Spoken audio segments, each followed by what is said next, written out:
남북 정상회담 얘기를 좀 해봤으면 좋겠습니다. 김여정이 청와대 방문하면서 그 남북 정상회담 카드를 꺼내 들었는데 그 미사일 뭐 위기로 한반도 위기를 미사일 도발로 한반도 위기를 한껏 고조시키다가 느닷없이 또 카드를 빼들었는데요.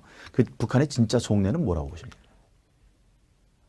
진짜 속내는 국제적으로 고립이 심화되고 있고 더 촘촘한 고집이 다가오니까 북한으로서 견디기 힘든 그런 상황으로 들어가고 있는 것 같아요. 그래서 서울을 통해서 우리 대한민국을 통해서 그런 고립을 탈출하려는 이런 하나의 그런 고려 속에서 제안을 했다고 생각하는데 이거는요. 지금 고민하고 있다 하는데 저는 고민해서 될 일이 아닙니다. 외교라는 건 하나의 관례가 있습니다. 프로토콜이 있습니다. 우리가 인구가 적습니까? 국력이 적습니까? 세계 위치가 합니까? 이미 김대중 대통령이 평양을 방문했고 노무현 대통령이 평양을 방문했으면 순서가 어떻게 됩니까? 한 번 와야죠. 당연히 예. 정상회담은 서울을 자기들 찾아와야죠. 나이도 어린 사람이. 맞습니다. 그게 말도 안 되는 거예요. 우리가 저 국방차관 할 때 국방장관 회담이 중국하고 한국하고 있었는데 우리 정부하고 있었는데 우리는 몇 번 갔는데 중국이 안 왔어요. 그래서 우리가 그 외교적 관례 때문에 우리가 안 가고 제가 중국 장관을 초청하는 임무를 갖고 간 적이 있는데 예. 중국이 계속 장관이 안 오면 우리가 상호주 입장에서 그건 도저히 양국 간의 군사적 교류에 심대한 타격이 불가피하다 이렇게 이야기를 해서 그 다음에 1월 달에 이제 중국 장관이 오도록 했습니다. 북한의 지도자가 무슨 상전입니까? 자꾸 찾아가게? 그거는 이번에 그러면 역으로 이번엔 당신들 올 차례다. 그러네요. 김정은이가 내려와야 된다. 예. 이게 외교적 관례예요. 어느 나라 가래도. 상호주의. 상호주의 입장에서 예. 우리가 당당하게 초청은 고맙지만 이미 우리 대통령 두 분이 찾아갔어요. 방문했으니 이번엔 김정은이 내려와라. 뭐 이렇게 이야기를 해야죠. 저는 그게 옳다고 생각을 합니다. 예. 그건 상식이잖아요. 네, 맞습니다. 한미 군사훈련 재개에 대해서 좀 여쭤보겠습니다. 이제 평창 올림픽이 있고 평창 패럴림픽까지 가려면 3월 18일까지 이제 이어지니까요. 그 사이에는 한미 군사훈련을 이제 그 이후로 연기하겠다. 이거는 이제 서로 이해가 된 상황 같은데 문제는 이제 언제 재개되느냐가 중요합니다. 이번 대정부 질문에서 정진석 의원이 총리한테 계속 질문을 했는데도 즉답을 안 하더라고요. 언제 하겠다 뭐 이런 얘기를 하질 않았는데 그런데 이제 북한과 이제 관계가 개선됐다 그러면서 평창 올림픽 이후에 북한이 그 더 연기해라. 아니면 규모를 좀 줄여라. 아니면 그만둬라. 이런 요구를 해올 가능성이 많습니다. 우리의 대응 태세는 어때야 된다고 보십니까? 군사훈련 제가 대정부 질문 정진석 예. 의원님이 질문하기 전에 국방위원회에서 물어봤어요. 한미 군사훈련 재개하는 게 비밀입니까? 비밀이 아니래. 비밀이 아닌데 왜 발표합니까? 눈치 보기 때문이죠. 이 한미 군사훈련을 실시할 이유가 하나도 없습니다. 그런 측면에서 한미 군사훈련은 일본 아베한테 우리가 이야기하듯이 북한이 더 이상 거기에 관여해야 될 하드의 근거도 없고 들어줘야 될 이유도 없다. 우리는 우리 안보에서 필요하다 한다. 이렇게 당당하게 발표하는 것이 좋다고 생각합니다. 우리가 세계 역사 속에서 올림픽 서울 올림픽이 사실 동서냉전을 종식시키는 데 결정적 역할을 하거든요. 그때도 우리 군사훈련 했습니다. 북한이 안 와도 88 올림픽 성공했었어요. 그래서 당당한 모습. 저는 다 그 말씀 꼭 하고 싶었어요. 아베한테 한 말씀대로 그대로 북한에도 이야기를 해라. 예. 그렇게 하면은 문제 해결되는 거죠. 그걸 뭐 우리가 고민할 일이 뭐 있습니까? 맞습니다. 고민하는 자체가 이상합니다. 맞습니다. 이것도 좀 짚어보죠. 얼마 전 북한의 그 건군절 열병식 얘기입니다. 지난해보다 규모가 뭐 축소됐다. 또 생방송을 허용하지 않았으니까 평창을 배려한 게 아니냐. 뭐 이런 해석들이 나오던데 뒷부분 생방송 부분은 제가 좀 아는 거고. 그런데 이게 지난해보다 좀 축소됐으니까 축소됐다는 게 맞는 얘기인지요? 저 안보 전문가로서 어떻게 생각하시는지요? 제가 냉정하게 동원된 숫자나 뭐 이런 부분들의 축소 규모는 그렇게 축소되었다고 저는 안 보여집니다. 한 12,000명의 예, 그 장병들이 있고 한 시민들하고 합해서 한 5만여 명이 참가를 했던 영하 11도 정도 했고, 지난해는 보통 이제 북한이 건군절을 북한이 1948년도에 2월 8일에 정부도 수립하기 전에 군대를 먼저 만들어요. 그 군대를 먼저 만들어서 그것을 하다가 78년도에 그걸 좀 당겨서 32년도에 자기들 말로 속칭 그 유격대를 만들어서 항일 유격대를 만들었다를 건군 기념절로 해서 4월 25일로 합니다. 4월 25일로 하던 것을 2월 8일로 바꿨는데 이번에 뭐 이걸 가지고 줄였고 생중계를 안 했으니까 뭐 어떻게 하고 이렇게 이야기를 하는데 우리 민 의원님 더 잘 아시지 않습니까? 북한이 뭐 시청률 경쟁률이 있습니까? 없습니다. 생중계하고 녹화중계하고 시청률 굉장히 아무 차이가 없습니다. 인민들 더 많이 보여주는 게 어느 게 좋냐. 예. 제가 볼 때는 하나의 극적인 반전 요소도 있고 그 저녁에 할 때는 편집을 하지 않습니까? 맞습니다. 편집을 하면 연도의 시민들의 반응 이런 부분들이 그렇죠. 응성하던 것을 조금 가래 조정할 수 있거든요. 하면 이런 부분에서 좀 더 시청률을 높이기 위해서 북한이 좀 더 잘 선전하기 위해서 그런 녹화 중계를 했다 이렇게 저는 생각하지. 그 우리 조라고 우리 고려해서 뭐 했다 이런 것은 그야말로 상상 속에 그 북한 듣기 좋은 좀 뭐랄까 경강부회다. 맞습니다. 예. 시청률에 아무 시장이 없어요. 그렇죠. 그러면서 경강부회다 이렇게 봅니다. 뭐 그들이 시청률에 신경을 쓰지 않겠지만은 저 총리가 그런 얘기를 했습니다. 현장의 취재를 불허하기로 했다. 외신들의 현장 취재를 불허하기로 했기 때문에 이게 다 평창을 배려한 거라고 하지만 그건 그렇지 않습니다. 지금 말씀해 주신 대로 그 화면을 더 극적으로 만들 수가 있거든요. 다음에 보여주고 싶은 것만 보여줄 수 있습니다. 실제로 기자들이 그쪽에 가서 취재를 하면 엉성한데도 좀 취재를 하고 그럴 수 있거든요. 그런데 그게 아닌 자기네들 눈으로 봐서 자기네들 체제 선전하기에 딱 좋은 것만 골라서 편집을 해서 이제 나눠주는 거죠. 나눠준다고 그걸 받지 않을까요? 다 받습니다. 지금 모든 시선이 이 평창 올림픽 한반도에 쏠려 있기 때문에 외신 기자들이 그걸 안 받을 리가 없죠.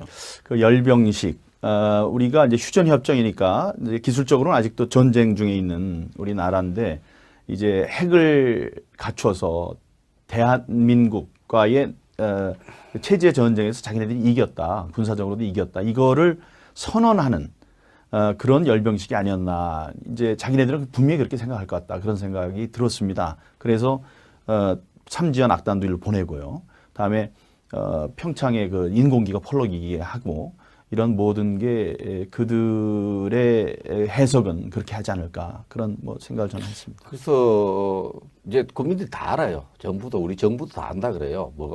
북한이 우리 올림픽 축하해주고 올림픽 성공시키기 위해서 온 거 아니잖아요. 그래서 누구나 삼척동자라도 아는 거죠. 아는 내용이기 때문에 그렇다면 이제 북한은 이런 이용 목적을 갖고 올림픽을 악용하기 위해서 왔는데 우리 정부가 북한의 이런 의도를 알고 북한을 좀 다루어야 된다. 그리고 제가 제일 안타까운 것은 우리 자유한국당이 문제를 제기하잖아요. 네. 이런 문제가 있고 이런 문제가 제기하면은 이것은야말로 대북 정책의 지렛대가 돼야 됩니다. 우리 사회에 갖고 있는 북한 체제의 다른 장점이 뭡니까? 자유민주주의 다원주의 체제입니다. 북한의 이렇게 그 가면을 보고 북한은 이게 아니다 하면 전부 아닌 걸로 해석하지만 우리 체제는 마음대로 해석할 수 있는 체제예요. 정당별로. 이것을 우리가 무슨 주장만 하고 반론만 제기하고 이런 의심이 된다 하면은 색깔론으로 해서 뭉개버리려고 하지 말고 북한 사람에게 당당히 가야 된다. 우리 체제는 자유민주주의 체제이기 때문에 그 사람이 각자의 목소리를 내고 단체마다 목소리를 내기 때문에 그 무슨 뜻을 했는지 뭐 가면을 이렇게 하니까 우리 체제 일부에서는 이런 의심을 하고 이것이 돼서 우리 사회를 갈등을 시키고 분열시키니까 이런 건 좀 유의해달라. 네. 문제를 제기하는 것을 우리 체제의 장점으로 알고 자산으로 활용해서 북한을 다뤄야 됩니다. 네. 그렇지 않습니까? 맞습니다. 네.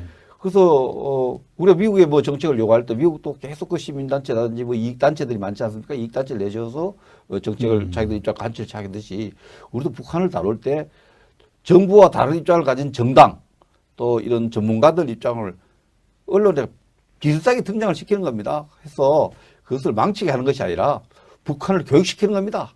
체제가 너들 뜻대로 우리 체제가 그렇게 움직인 체제가 아니고 우리는 이렇게 다원주의적인 의회민주주의를 하는 나라다. 이것을 보여줘야 됩니다. 그쪽은 지도자 하나 결심하면 다 가지 않습니까? 나라 입장에는 색깔로 뭉개버리려는 이런 게 대단히 우리 체제를 약하게 만들고 허약하게 만들고 장점을 못 살리는 이런 정보다 이렇게 봅니다. 예. 며칠 전에 방송에 나와서 멋진 얘기해 주시던데 돈 세탁이 아니고 뭘 세탁하러 이 사람들이 왔다고 표현하시는데 한번 네. 왜 왔느냐 네. 한마디로 딱 줄여서 이야기하면은 체제 이미지가 너무 나쁘니까 체제 이미지 세탁하러 왔는 것 같다. 네, 이렇게 이야기했습니다. 평창 올림픽 그 경기장이 빨래터가 됐군요. 그들의. 예, 오늘 민경욱의 파워토크 마칠 시간이 다 됐습니다. 한미 관계와 북핵 문제 또 대북 정책 등 중요한 안보 현안들을 하나씩 짚어봤습니다. 주옥 같은 말씀 또 한반도의 운명을 좌우할 골든 타임에 접어들었다는 그런 귀중한 엄중함을 또 깨닫게 됩니다. 오늘 시간 내주신 백승주 의원님 감사합니다. 예, 민현님 초신을 감사합니다. 예, 감사합니다. 저는 다음 주에 다시 찾아뵙겠습니다. 여러분 감사합니다.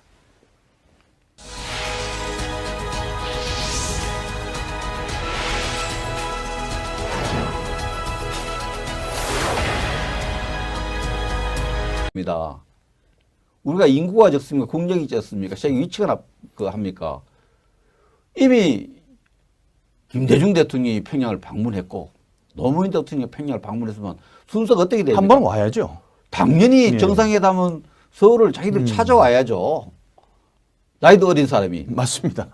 그게 말도 안 되는 거예요. 우리가 저 국방차관 할 때 국방장관 회담이 중국하고 한국하고 있었는데 우리 정부하고 있었는데 우리는 몇 번 갔는데 중국이 안 왔어요. 그래서 우리가 그 외교적 관례 때문에 우리가 안 가고 제가 중국 장관을 초청하는 임무를 갖고 간 적이 있는데 예.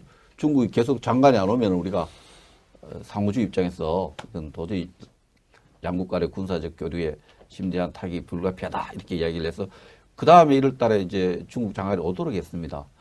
전을 실시할 이유가 하나도 없습니다. 그런 측면에서 한미 군사훈련은 일본 아베한테 우리가 이야기하듯이 북한이 더 이상 거기에 관여해야 될 하드의 근거도 없고 들어줘야 될 이유도 없다. 우리는 우리 안보에서 필요하다 한다. 이렇게 당당하게 발표하는 것이 좋다고 생각합니다. 우리가 세계 역사 속에서 올림픽 서울 올림픽이 사실 동서 냉전을 종식시키는 데 결정적 역할을 하거든요. 그때도 우리 군사훈련 했습니다. 북한이 안 와도 88 올림픽 성공했었어요. 그래서 당당한 모습, 저는 다 그 말씀 꼭 하고 싶었어요. 아베한테 한 말씀대로 그대로 북한에도 이야기를 해라. 예. 그렇게 하면은 문제 해결되는 거죠. 그걸 뭐 우리가 고민할. 북 정상회담 얘기를 좀 해봤으면 좋겠습니다. 김여정이 청와대 방문하면서 그 남북 정상회담 카드를 꺼내 들었는데 그 미사일 뭐 위기로 한반도 위기를 미사일 도발로 한반도 위기를 한껏 고조시키다가 느닷없이 또 카드를 빼들었는데요. 그 북한의 진짜 속내는 뭐라고 보십니까? 진짜 속내는 국제적으로 고립이 심화되고 있고 더 촘촘한 고집이 다가오니까 북한으로서 견디기 힘든 그런 상황으로 들어가고 있는 것 같아요. 그래서 서울을 통해서 우리 대한민국을 통해서 그런 고립을 탈출하려는 이런 하나의 그런 고려 속에서 제안을 했다고 생각하는데 이거는요. 지금 고민하고 있다 하는데 저는 고민해서 될 일이 아닙니다. 외교라는 건 하나의 관례가 있습니다. 프로토콜이 있습니다. 북한의 지도자가 무슨 상전입니까? 자꾸 찾아가게? 그거는 이번에 그러면 역으로 이번엔 당신들 올 차례다. 그러네요. 김정은이가 내려와야 된다. 예. 이거 외교적 관례예요. 어느 나라 간에도. 상호주의 입장에서 네. 우리가 당당하게 초청은 고맙지만 이미 우리 대통령 두 분이 찾아갔어요. 방문했으니 이번엔 김정은이 내려와라. 뭐 이렇게 이야기를 해야죠. 저는 그게 옳다고 생각을 합니다. 예. 그건 상식이잖아요. 네, 맞습니다. 한미 군사훈련 재개에 대해서 좀 여쭤보겠습니다. 이제 평창 올림픽이 있고 평창 패럴림픽까지 가려면 3월 18일까지 이제 이어지니까요. 그 사이에는 한미 군사훈련을 이제 그 이후로 연기하겠다. 이거는 이제 서로 이해가 된 상황 같은데 문제는 이제 언제 재개되느냐가 중요합니다. 이번 대정부 질문에서 정진석 의원이 총리한테 계속 질문을 했는데도 즉답을 안 하더라고요. 언제 하겠다 뭐 이런 얘기를 하질 않았는데 그런데 이제 북한과 이제 관계가 개선됐다 그러면서 평창 올림픽 이후에 북한이 그 더 연기해라. 아니면 규모를 좀 줄여라, 아니면 그만둬라, 이런 요구를 해올 가능성이 많습니다. 우리의 저 대응 태세는 어때야 된다고 보십니까? 군사훈련 제가 대정부 질문 정진석 예. 의원님이 질문하기 전에 국방위원회에서 물어봤어요. 한미 군사훈련 재개하는 게 비밀입니까? 비밀이 아니래. 비밀이 아닌데 왜 발표합니까? 눈치 보기 때문이죠. 이 한미 군사훈련